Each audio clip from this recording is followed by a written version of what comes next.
So, Silvester ist vorbei. Trotzdem habe ich jetzt ein Jugendfeuerwerk bzw. Klasse 1 Einkauf betätigt.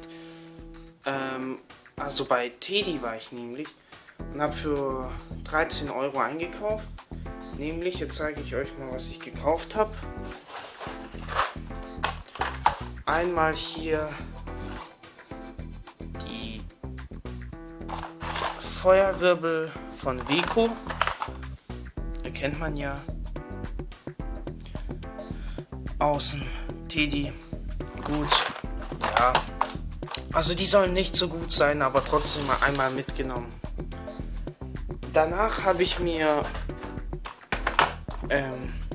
12 Geisterlichter geholt. Ja, also einmal mal mitgenommen, weil die auch mal ganz witzig sind. Ab und zu halt mal. Gut, und da gab es halt die Blitzknatterbälle, wie sie alle kennt. Ja, klar mit Presslingen, aber trotzdem habe ich sie mir mal mitgenommen. Weil es sie ja mal gab, habe ich sie mir ein paar Mal mitgenommen.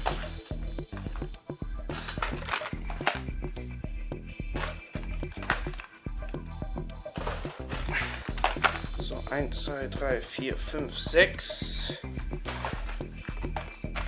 7, 8, 9, 10 und hier 11 Mal gekauft. Also insgesamt 88 Blitzknatterbälle. Gut, ich bedanke mich fürs Anschauen. Die Tests zu den einzelnen Artikeln werden auf jeden Fall folgen. Und ja, vielen Dank fürs Anschauen.